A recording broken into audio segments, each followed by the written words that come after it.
বন্যা পরিস্থিতি এখন দেশে খুবই খারাপ, অনেকটুকু এরিয়া কিন্তু বন্যা কবলিত হয়ে আছে, মানুষ অনেক ধরনের প্রবলেম ফেস করছে, সাথে স্বাস্থ্য সমস্যাগুলো তো আছে। তো ওই বিষয়টা একটু আগে আপনার কাছ থেকে জানতে চাই, কি কি স্বাস্থ্য ঝুঁকিগুলো বা স্বাস্থ্য সমস্যাগুলো এই সময়টা মানুষ ফেস করছে? ধন্যবাদ আপনাকে, ধন্যবাদ বাংলা ভিশনকে আজকের এই স্বাস্থ্য কথায় আমাকে আমন্ত্রণ জানানোর জন্য। তো আমি শুরু করার আগেই প্রথমেই বানভাসী মানুষ যারা এখন বন্যায় আক্রান্ত, বন্যার জন্য ঘরবাড়ি ছাড়া, তাদের প্রতি আমার সহমর্মিতা জানাচ্ছি। এখন আমাদের দুটো জিনিস দেখতে হবে, একটা হচ্ছে এই বন্যার সময় আমাদের করণীয় এবং তারপর বন্যা পরবর্তী সময় আমাদের কি করণীয় আছে। এই বন্যার সময় আমাদের প্রথম দরকার হচ্ছে একটি আশ্রয়, নিরাপদ আশ্রয়, শুকনো আশ্রয়। তারপরে হচ্ছে নিরাপদ পানি, খাদ্য, বেসিক যে নিডগুলো। এই মুহূর্তে আমাদের এই জিনিসগুলোর প্রতি জোর দিতে হবে।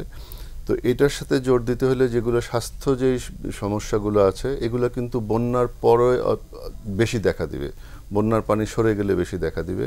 তবে এই মুহূর্তে যারা বন্যায় আটকা পড়ে আছেন, যেমন আমি ফেনীর কথা জানি, ফেনীতে 4 দিন 5 দিন যাবত বিদ্যুৎ নাই, পানি নাই, কোনো মোবাইল যোগাযোগ নাই। এই অবস্থায় আমাদের কথা হয়তো আপনারা শুনতেও পাচ্ছেন না, তারপরেও যদি মেসেজটা যায়, যারা আটকা পড়ে আছেন তারা তাদের নিজস্ব যেই ওষুধগুলা ছিল, অনেক রোগী আছেন যারা ডায়াবেটিসের রোগী আছেন, উচ্চ রক্তচাপ হাইপারটেনশনের রোগী আছেন, কিডনির রোগী আছেন, অ্যাজমার রোগী আছেন, তারা এই ওষুধগুলোর ব্যাপারে একটু যত্নবান হবেন, এই ওষুধগুলো নিয়মিত সেবন করবেন। আপনি মানে ভয়ে কিংবা ইয়েতে এই ওষুধগুলো যেন বাদ না পড়ে, এটা খেয়াল রাখতে হবে। আদারওয়াইজ এই রোগগুলোর জন্য আপনারা আবার পরবর্তীতে সাফার করতে পারেন। আর বন্যার সময় আমরা যেই রোগগুলো বেশি দেখতে পারি, কিংবা পানি চলে গেলে, বন্যার পানি যাওয়ার পরে যে সমস্যাগুলো হয়, এর ভিতরে প্রধান যে সমস্যাগুলো হচ্ছে সেটা হচ্ছে পানিবাহিত রোগগুলো। কারণ এই সময় নিরাপদ পানির অভাব দেখা দেয়, পানিগুলো সব জায়গায় কন্টামিনেশন হয়ে যায়। সো পানিবাহিত রোগগুলো যেমন পেটের অসুখ, ডায়রিয়া, জন্ডিস, টাইফয়েড, এই রোগগুলো বেশি হয়। এর সাথে আরেকটা রোগের ইয়ে থাকে, যেহেতু পানিতে মানুষ থাকতে হয়, অনেক সময় পানি থাকছে, বৃষ্টিতে ভিজছে, সেই জন্য দেখা যাচ্ছে এই সময় সর্দি, কাশি, নিউমোনিয়া, ভাইরাসজনিত রোগগুলো বেশি হচ্ছে। দীর্ঘ সময় পানিতে থাকার কারণে চামড়াগুলো রেজিস্ট্যান্স হারিয়ে ফেলছে, সফট হয়ে যাচ্ছে। সো চর্মরোগও এই সময় অনেক বেশি হচ্ছে।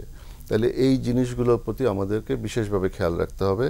প্রথমত হচ্ছে যে নিজেকে যতটুকু পারা যায় শুকনো রাখা, পানির থেকে, বৃষ্টির থেকে বেঁচে থাকা। যদি আমরা শুকনো থাকতে পারি তাহলে আমাদের স্কিন ডিজিজগুলো কম হবে।